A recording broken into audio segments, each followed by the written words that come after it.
여러분 성경을요, 이 성경을 하나의 단어로 말한다고 한다면 여러분 어떤 단어가 떠오르겠어요?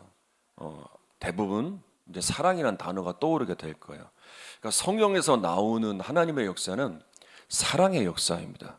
그러니까 이 모든 걸 창조하신 것도, 또 인간을 창조하시고 이 모든 것을 두신 것도 다 사랑이고, 또 죄인된 인간들을 구원하시기 위해서 예수님을 보내주시고, 또 모든 이들에게 복음이 증거케 하시는 이 모든 역사가 하나님의 사랑의 역사임을 우리는 잘 알고 있어요.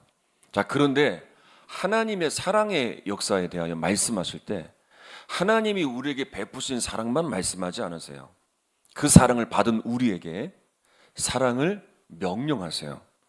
그래서 이 사랑을 받은 우리들이 하나님의 사랑의 명령을 따라서 우리가 교회 안에서, 또 가정 안에서, 또 우리가 살아가는 모든 삶의 영역에서 이 사랑하는 일들을 행해서 우리가 사랑의 통로가 되어 이 세상에 하나님의 사랑으로 변화되어지는 역사, 그걸 하나님은 우리에게 기대하고 계세요. 자, 그런데 실제로 많은 믿는 분들이 이 땅에 살아가면서 놀라운 사랑은 받았는데 이 사랑하는 일에 상당히 힘겨워하는 것을 보게 됩니다. 근데 사실 가장 가까이 있는 사람에게도 이 사랑을 행하는 일이 쉽지 않은 것이 바로 우리의 삶인데, 저는 한 주간 이 새벽마다 누가복음 말씀을 묵상하는데 이 말씀을 읽고 묵상하면서 기도하면서 왜 사랑하는 일이 힘든가? 그러니까 이것에 대해서 깨닫게 해주신 또 귀한 깨달음이 있었어요. 이것을 가지고 본문의 말씀을 가지고 좀 사랑에 대한 주제를 가지고 은혜를 나눠보도록 하겠습니다. 자, 본문의 말씀은 한 율법사의 질문으로 시작을 합니다. 자, 어떤 질문을 했는지 말씀을 보겠는데요. 25절 읽겠습니다. 시작. 어떤 율법 교사가 일어나 예수를 시험하여 이르되 선생님, 내가 무엇을 하여야 영생을 얻으리이까? 자, 한 율법사가 이런 질문을 합니다. 선생님, 내가 무엇을 하여야 영생을 얻겠습니까? 그러니까 이 질문에는 어떤 숨은 의도가 있었어요. 그러니까 이렇게 말씀하고 있어요. 예수님을 뭐 하려고요? 시험하고자 질문했다는 거예요. 궁금해서가 아니라, 따르려고 하는 것이 아니라 시험하려는 의도를 가지고, 그래서 곤란한 질문을 해서 문제를 삼고 예수님을 넘어뜨리기 위하여 그렇게 질문을 던집니다. 근데 예수님은 이러한 의도를 모르실 리가 없어요. 그래서 질문한 율법사에게 이렇다라고 말씀하시는 게 아니라 오히려 그에게 질문을 던지세요. 율법에 뭐라고 기록되어 있느냐? 그러자 율법사가 이런 대답을 합니다. 27절 읽겠습니다. 시작. 대답하여 이르되 내 마음을 다하며 목숨을 다하며 뜻을 다하여 주 너의 하나님을 사랑하고 또한 내 이웃을 내 자신과 같이 사랑하라 하였나이다. 자, 율법사는 신명기의 말씀과 레위기의 말씀을 인용해서 두 가지로 대답해요. 그러니까 먼저 내 마음을 다하며 목숨을 다하여 힘을 다하여 뜻을 다하여 주 너의 하나님을 사랑해라. 그러니까 이것은 십계명 1계명부터 4계명까지 나와 있는 내용으로 하나님에 대한 사랑, 그래서 유대교의 중심을 이루는 아주 중요한 말씀이에요. 그러니까 하나님과 이스라엘 이 언약 관계 안에서 이 사랑해야 함을 강조하는 구절인데, 그래서 율법사들은 이 중요한 말씀을 아예 기록해서 지니고 다녔다고 해요. 자, 그리고 두 번째는 내 이웃을 내 자신과 같이 사랑하라. 그러니까 이 말씀은 레위기 19장 18절의 말씀을 인용한 건데, 원수를 갚지 말고 동포를 원망하지 말며 이웃 사랑하기를 내 몸과 같이 하라는 말씀에 근거해서 이제 10계명 후반부에 5계명부터 10계명까지는 주로 인간과 인간 사이의 사랑에 대한 계명이잖아요. 그 관계 안에서의 사랑을 말하고 있는 거예요. 자, 지금 율법사가 말하고 있는 이 예수님에 대한 대답에 아무 문제가 없는 것처럼 보이지만 두 가지 문제가 있어요. 그러니까 율법사가 지금 말하고 있는 사랑에는 두 가지 문제가 있어요. 하나는 뭐냐? 사랑의 대상인 이웃의 범위. 이웃을 사랑할 때 그 대상을 어디까지 할 것인가? 여기에 문제가 있어요. 그러니까 이 이웃의 범위를 한정하고 있어요. 그러니까 율법사나 유대인들이 생각하는 이웃과 이웃을 사랑하러 갈 때 유대인들이 생각하는 이웃, 그리고 지금 예수님이 말씀하시는 이웃사랑, 이 이웃의 범위가 달랐어요. 그러니까 그들의 이웃은 누구냐면 자신들과 같은 민족인 유대인들만 포함하고 있어요. 이방인들, 어떤 다른 민족들, 그들은 이 이웃의 범위 안에 들어오지 않았어요. 여러분, 우리들도 이웃을 사랑하는 이 말씀 앞에 우리도 스스로 이웃의 범위를 한정하고 있지는 않은지 한번 생각해 봐야 돼요. 여러분들의 이웃은 어디까지입니까? 여러분들이 정말 이웃을 사랑해야지, 이 말씀 모르는 사람이 없잖아요. 하나님의 사랑을 받은 우리가 이웃을 사랑할 때 여러분들의 이웃은 어디까지예요? 근데 우리 스스로도 우리 이웃의 범위를 한정하고 있어요. 성경에서 말하는 이웃의 범위는 모두를 말해요. 그러니까 나와 가까운 사람들 뿐만 아니라 모두를 말하는데, 성경에서 말하는 이웃은 심지어는 나에게 해를 끼친 사람, 심지어는 원수와 같은 사람까지도 포함하고 있어요. 자, 그런데 우리들은 정말 놀라운 하나님의 사랑, 이 십자가의 구원을 통한 놀라운 사랑을 경험했지만 우리는 사랑의 범위를 자꾸만 살아가면서 자꾸만 제한합니다. 나에게 도움을 준 사람들, 내가 좋아하는 사람들, 나와 뭔가 관계가 있어서 나에게 유익을 줄 수 있는 사람들, 자꾸만 우리는 그 안에서 사랑을 행하려고 자꾸 이웃의 범위를 제한합니다. 나와 상관이 없는 사람들, 나에게 유익이 없는 사람들, 그리고 나에게 해를 끼친 사람들, 내 마음을 힘들게 한 사람들, 이런 사람들이 나의 가족이라 할지라도, 나의 형제라고 할지라도 정말 사랑하는 일이 쉽지 않습니다. 그래서 이웃을 사랑하라고 할 때 이런 이들에 대해서는 내 사랑의 범위 안에 들어오지 않고 그 밖에 놔두고 그냥 내 사랑의 범위를 제한하고 있는 모습들을 보이고 있어요. 김병년 목사님이라는 분이 계세요. 이분이 어떤 책을 썼냐면 난 당신이 좋아라는 책을 쓰신 분이에요. 그래서 이분의 한때 쓴 책과 간증이 아주 참 은혜가 됐고 또 귀한 말씀으로 또 많은 도전을 주신 분인데, 이 목사님의 사모님이 17년 전에 이제 뇌경색으로 쓰러지셨어요. 그러니까 사지가 마비가 된 거예요. 아무것도 할 수 없어요. 그런 사모님을 무려 17년 동안 옆에서 병간호를 해줬어요. 다 모든 걸 다 옆에서 하시면서 더 훌륭한 건 뭐냐면 3남매를 다 키우신 거예요. 사모님이 언제 쓰러지셨냐면 셋째 아이를 출산하고 난 다음에 쓰러지신 거예요.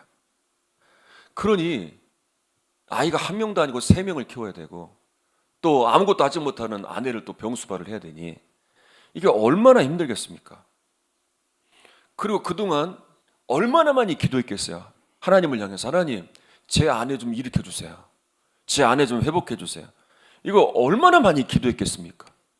그런데 별로 나아지는 것이 없는 거예요. 오히려 병간호를 잘못해서, 이 감각이 없으니까 이게 병간호를 잘못해서 다리에 안타까운 사고로 화상을 입게 됐어요, 사모님.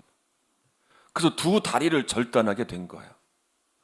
이렇게 아내를 돌보고 대소변을 치우고 가래를 빼주고 매일 밤새 돌보는데, 아니 17년 동안 했으니 얼마나 고되고 힘드시겠어요. 그러고 나서 하나님을 향해 하루는 너무나 힘들어서 그렇게 하나님을 향해 하소연했대요. 하나님, 나 좀 그만 때리세요. 나 좀 그만 좀 때리세요. 너무 고통스러우니까, 너무 힘드니까. 내가 뭘 잘못했는데 왜 나만 때리는 거예요? 그렇게 하나님을 향해서 원망하듯 하소연을 하는데 하나님께서 이런 응답을 주셨대요. 어떤 응답을 주셨냐면 너는 나만 사랑해야 된다. 그러니까 이게 무슨 얘기인지 몰랐다는 거예요. 처음에는 이해하지 못했는데 병든 아내를 돌보는 것이 이게 하나님만 사랑하는 일임을 알게 되었다는 거예요. 여러분, 우리는 사실 우리가 사랑을 행할 때 우리는 엄청난 걸 말합니다. 엄청난 사랑을 말하지만 사실은 하나님이 우리에게 말하는 사랑의 시작은 뭐냐면, 그 사랑의 실천은 뭐냐면 가장 가까운 곳부터 그 사랑의 실천은 시작돼야 돼요. 여러분, 나와 가장 가까이 있는, 나와 지금 함께 살고 있는 가족들, 여러분, 이 가족들은 내가 먼저 사랑을 실천해야 될 대상들이에요. 이게 나와 함께하는 것이 당연한 것이 아니라 나에게 정말 너무나 소중한 존재들이에요. 그래서 기다리는 것이 아니라 먼저 사랑해야 돼요. 물론 가족들을 사랑하지 않는 분들이 어디 있겠습니까? 그런데 정말 내가 이 가족들과 함께함을 당연히 여기며 정말 주님 앞에 서서 내가 진짜 그 사랑으로 행하고 있는지를 한번 점검해 볼 필요가 있어요. 오늘 예배 나오기 전에 아니면 지난 주간에 아마 부부싸움을 하고 오신 분들도 계실 거예요. 살짝 거리가 살짝 떨어져 계신 분들은 좀 의심이 될 수도 있지만 어쩔 수 없이 앉아있지만 여전히 내 감정의 정리가 안 되고 관계가 틀어진 가족들도 있을 것이고 또 그런 오랫동안 보지 않는 형제들도 있을 거예요. 한 번은 아이들과 수련회를 하는데 한 10년 전의 일인 것 같아요. 아이들과 함께 수련회를 하는데 하나님께서 많은 은혜를 주셨어요. 그리고 기도하면서 그때마다 하나님께서 무엇을 위해 기도를 하기를 원하시는지를 구했어요. 그런데 한참 기도가 깊어지는데 하나님께서 이런 기도 제목을 주셨어요. 나에게 아픔을 준 사람들을 용서해라. 나에게 아픔을 준 사람들을 놓고 용서해라. 지금 우리가 하나님의 놀라운 사랑을 받고 은혜를 경험하며 회복한 것으로 끝나지 않고 용서라는 마음 기도 제목을 주셨어요. 그래서 그때 아이들과 함께 처음에는 그 대상이 누군지를 몰랐어요. 누구를 용서해야 될지. 그리고 아이들한테 진지하게 이야기했어요. 하나님께서 이 문제를 놓고 기도하기를 원하신다. 우리가 놀라운 은혜를 받았는데 우리 이 받은 은혜가 진짜 이 은혜대로 살려면 우리는 지금 용서해야 된다. 그리고 하나님 앞에 여러분들에게 상처를 준 아픔을 준 사람들을 용서하자. 기도하기 시작했는데 하나님께서 그렇게 용서해야 될 사람이 누구인지를 알려주셨어요. 아이들한테 아픔을 주고 상처를 준 바로 다른 사람들이 아니라 부모님들이었어요. 원치 않게 이제 아이들에게 험한 말을 했고 또 상처를 주고 고통을 주고 아픔을 줬던, 그리고 그 중에는 정말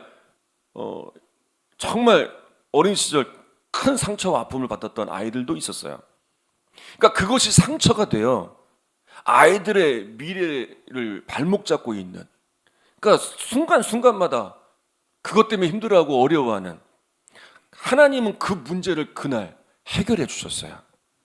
그래서 아이들과 그 문제를 놓고 기도할 때 부모님으로부터 받은 상처, 정말 오랫동안 이 아이들을 떠나지 않고 괴롭혔던 그 아픔들, 그날 아이들이 얼마나 많이 울었는지, 정말 많이 울면서 기도하면서 하나님은 그 상처를 치유해 주기 시작하셨어요. 그리고 더 이상 그 상처로 인해서 괴로워하거나 고통스러워 하지 않았어요. 문제가 되지 않았어요. 그리고 이 일을 경험한 아이들이 이제 누군가를 품어주고 용서할 수 있는 그런 일들을 행하기 시작했어요. 여러분, 가장 놀라운 축복이 바로 이거예요. 하나님의 나를 용서해 주신 것처럼 나도 누군가를 용서해주고 그로 인하여 더 아파하지 않고 고통스러워하지 않고 그 상처의 감옥에서 나와 누군가를 품을 수 있고 안아줄 수 있는, 용서할 수 있는 그런 사랑을 행할 수 있는 사람이 되는가, 이것보다 큰 축복은 없어요. 그래서 여러분, 사랑한다는 건 놀라운 능력이에요. 우리는 사랑의 대상을 제한해서는 안 돼요. 하나님께서 언젠가는 여러분들이 하나님 앞에 은혜를 받고 하나님 앞에 진정으로 서갈 때 언젠가는 이 문제를 만지실 거예요. 여러분 안에 아직 용서하지 못한, 그래서 상처 안에 갇혀 있어서 내 이웃의 범위를 제한하고 있고, 아예 나에게 아픔을 주고 내가 용서하지 못하는 그 사람은 아예 제껴두고 나의 사랑의 범위를 제한하고 있는 나에 대하여 하나님은 이 문제를 만져가실 거예요. 그리고 이제 그 상처에서, 그 아픔에서 나를 해방시켜 주셔서 누구라도 사랑할 수 있는 사랑의 사람으로 바꿔주실 거예요.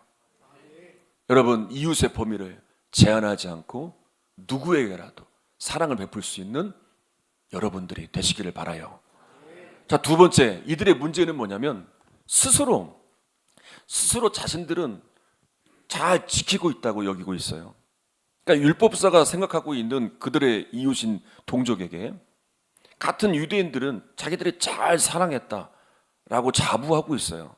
그래서 예수님에게 이것을 자랑하기 위해서 자기 이웃이 누구냐고까지 물어봅니다. 여러분, 사실 이 문제는요 너무나 중요해요. 지금 율법사가 보이고 있는 자기 스스로 인정하면 나만큼 사랑을 행한 사람이 없다라고 여기는 이 문제, 여러분, 이건 우리에게 있어서 너무나 중요합니다. 왜냐하면 많은 믿음의 사람들이 여기서 무너져요. 그래서 바울이 이런 권면을 합니다. 고린도전서 10장 12절에 보게 되면, 자, 읽어볼게요. 시작. 그러지고 선 줄로 생각하는 자는 넘어질까 조심하라. 바울은 출애굽의 예를 듭니다. 출애굽의 역사는 이스라엘에게 놀라운 축복이에요. 전적인 하나님의 은혜예요. 노예로 살던 이스라엘 백성들을 애굽에서 건져내셔서 그들을 약속의 땅으로 인도하시는 놀라운 축복의 과정이에요.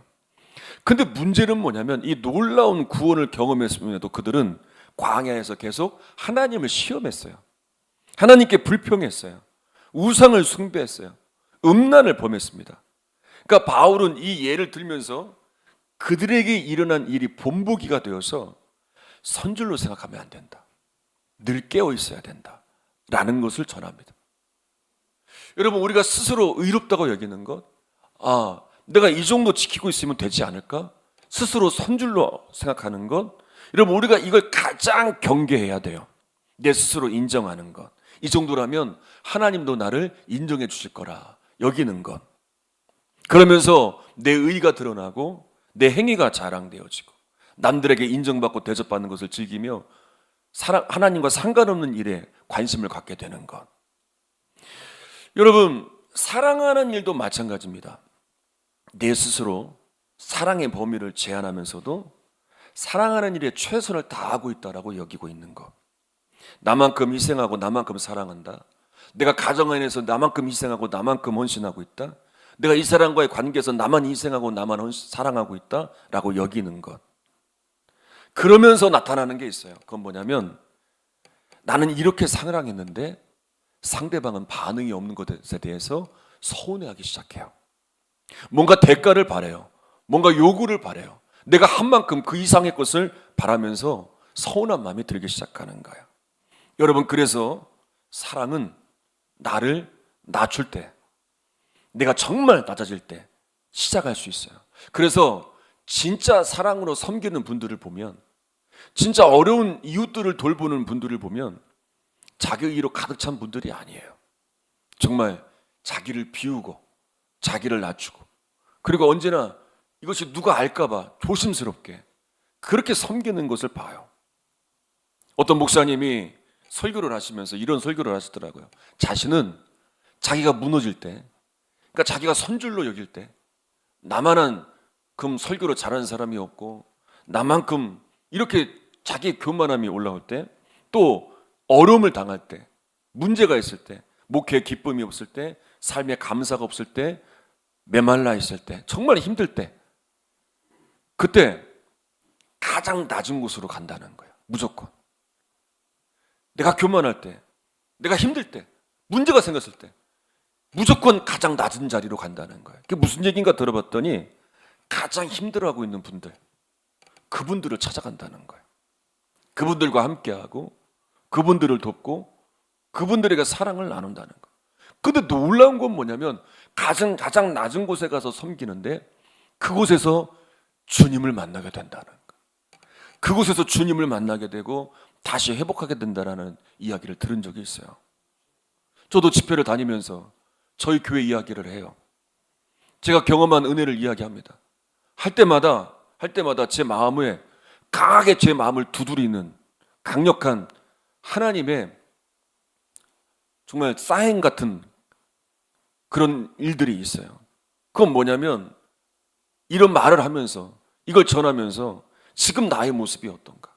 지금 우리의 교회의 모습은 어떤가? 정말 이 은혜를 말할 수 있는 자격이 내가 정말 이 은혜를 말할 수 있는 그런 자격이 있는가? 그렇게 지금도 그렇게 삶의 열매를 맺고 있는가? 교회 이야기를 하면서 지금도 우리 교회의 모습이 이러한가? 아니 더 이런 은혜를 경험했는데 우리가 더 하나님 앞에 세워지기를 위해서 더 힘을 다하고 있는가? 정말 그때마다 이걸 전할 때마다 하나님이 얼마나 강력하게 제 마음을 움직이시는지 몰라요. 그러면서 하나님께서 이렇게 말씀하시는 것 같아요. 높아지면 안 된다고. 교만해지면 안 된다고.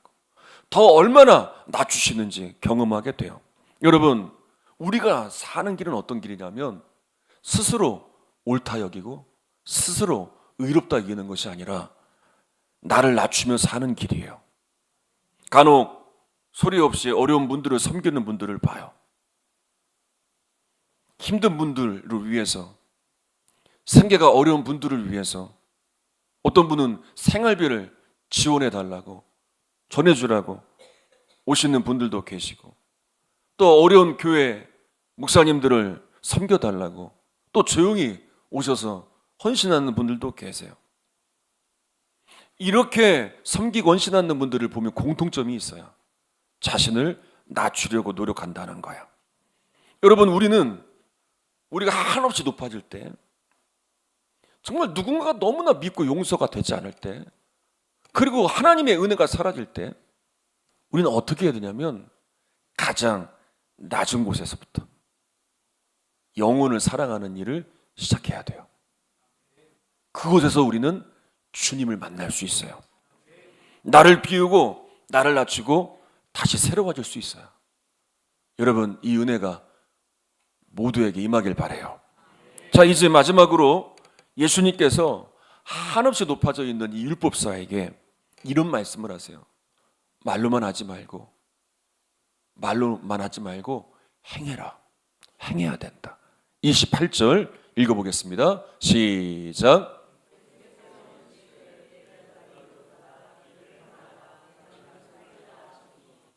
자, 예수님께서는 지금 율법사가 하는 대답들에 대하여 인정하시면서 내가 말한 그대로를 실천하라고 말씀하십니다. 자, 그러면서 뭐라고 말씀하세요? 다시 한번 볼까요? 28절. 내가 말한 대로 실천하라. 그러면 살게 될 것이다. 여러분, 이게 중요한 거예요. 여러분, 우리가 지금 율법사와 예수님과의 대화를 보면서 분명하게 알아야 할 게 있어요. 율법사는 너무나 잘 알아요. 그러니까 예수님이 되묻는 질문에 얼마나 대답을 잘합니까? 너무나 잘 알고 있어요. 사랑의 계명이 얼마나 중요한지 아예 써서 그걸 지니고 다닐 정도였어요. 그런데 예수님은 그것으로 영생을 얻은 자가 아니라는 거예요. 그게 사는 길이 아니라는 거예요. 진짜 영생을 얻은 자는 진짜 사는 길은 무엇이냐면 사랑하라 이 명령대로 행하는 자들이 진짜 사는 길을 사는 영생을 얻은 자라고 영생을 얻는 길이라고 말씀해 주시는 거예요. 제가 지금 공부를 하고 있는데요. 갑자기 늦깎이 공부를 하게 돼서 매일 숙제도 하고 그러고 있는데 이제 2학기째 공부를 하고 있어요. 지난 학기에는 상담 과목을 공부했는데 이런 내용이 있더라고요. 목회자가 사람들을 돌볼 때 여러 가지 이제 영향을 받게 되는데 그 중에 어린 시절에 경험한 일들 이게 돌봄에도 나타난다는 거예요. 그래서 흥미있게 읽어보니까 그렇더라고요. 그러니까 제가 어린 시절에 제가 막내인데 심부름을 참 많이 저한테 시키셨어요. 그러니까 부모님이 저희 형이나 누나한테 시키면 자연스럽게 저를 시켜요. 그리고 엄마 아빠한테 얘기하지 말아라. 엄청 서러웠습니다. 그렇게 심부름을 많이 했는데 근데 그 심부름을 하고 나니까 이런 얘기를 하시는 거예요. 부모님이 참 막내는 착해, 말도 잘 듣고. 그러니까 자연스럽게 모든 심부름이 저한테 오는 거예요. 근데 제가 심부름하고 나오면 저는 이 말을 기대했어요. 참 착하다는 말. 그러다 보니까 주변에 소문이 났어요. 막내가 착하다고. 저 집은 막내 아들이 착해. 그래서 어른들이 볼 때마다 머리를 쓰다주면서 아유 참 착하다면서 이렇게 이제 얘기를 하니까 그때부터 어떤 마음이 생겼냐면 나는 착해야 되는구나.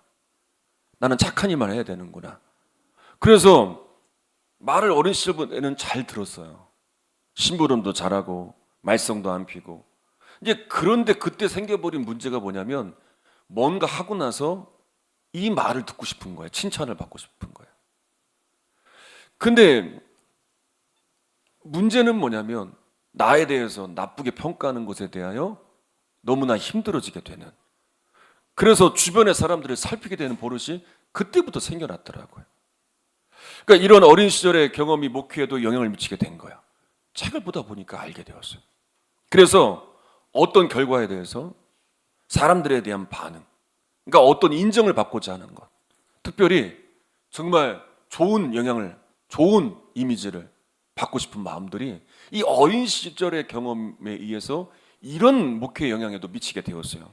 그래서 문제는 뭐냐? 나를 싫어하는 사람들이 생겼을 때, 나를 반대하는 사람들이 생겼을 때, 나에게 좋지 않은 말들을 하는 말들을 들었을 때 정말 고통스러웠고 정말 힘든 시간들이 있었어요.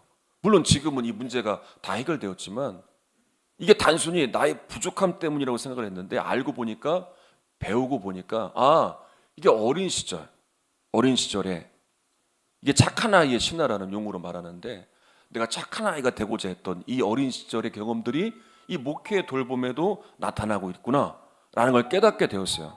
그러면서 이 말씀을 보면서 이게 연관이 된 거예요. 하나님이 사랑으로 행하라는 일들은 대가를 바라는 게 아니구나. 반응을 보고 하는 게 아니구나. 그걸 알게 되었어요. 하나님께서 우리에게 행하신 사랑은 조건 없는 사랑이에요. 우리의 반응을 보고 사랑하셨습니까? 우리가 어떻게 했기 때문에 사랑하신 겁니까? 우리가 행한 대로라면 우리는요 그 사랑을 받을 만한 자격이 없죠. 근데 하나님은 우리를 변함없이 사랑해 주세요. 한결같이 사랑해 주세요. 언제나 기다려 주셨어요. 그 사랑으로 이웃을 사랑하라는 거예요. 이 사람이 나와 관계가 있기 때문에, 이 사람이 나에게 잘하기 때문에, 이 사람은 나한테 반응하기 때문에, 그리고 사랑을 행한 다음에, 선한 일을 행한 다음에 어떠한 반응을 기대하면서 나한테 이렇게 반응해? 나한테 이렇게 말할 수 있어? 내가 어떻게 했는데? 여러분, 사랑은 그렇게 하는 것이 아니라고 우리에게 말씀해 주세요. 그래서 오늘 새벽에 말씀을 보니까 이렇게 예수님이 말씀하셨더라고요. 사람들 앞에서 나를 시인하면, 너희가 사람들 앞에서 나를 시인하면 나도 하나님의 사자들 앞에서 너희를 시인할 거다. 사람들이 핍박하고 사람들이 모함해도, 사람들이 인정해 주지 않아도, 사람들이 반응하지 않아도, 사람들이 따라주지 않아도 그건 중요한 게 아니다. 내가 어떤 일을 겪든 나를 인정하면, 나에 대한 믿음을 지키면 내가 너를 하나님의 사자들 앞에서 내가 너를 인정해 줄 것이다. 여러분, 사랑하는 일도 마찬가지예요. 반응 때문에 하는 게 아니에요. 주님이 나를 사랑하신 그 사랑으로 우리는 누구도 사랑할 수 있어요. 여러분, 지금 우리는 그 사랑을 알고만 있을 때가 아니에요. 가서 가장 낮은 곳에서 이 사랑이 필요한 누군가에게, 어쩌면 가장 가까이 있을 거예요. 여러분 곁에 있을 수도 있어요. 하루하루가 정말 고통스럽고 하루하루가 정말 아픔 가운데 살아가고 있는 그런 영혼들이 나와 가장 가까운 곳에 있어요. 우리는 그 사람의 반응을 보면서 나의 사랑의 범위 밖에 놓고 있을지도 몰라요. 그런데 오늘 이 말씀을 통해 주의 종을 일찍부터 감동시키셔서 이 말씀을 여러분들에게 주시는 건, 사랑은 지식이 아니라 사랑은 행하는 것. 그때 우리가 사랑의 통로가 되어 주의 사랑으로 회복의 역사, 용서의 역사, 변화의 역사가 시작될 거예요. 이 사랑의 열매들이 맺어지기를 간절히 소망합니다.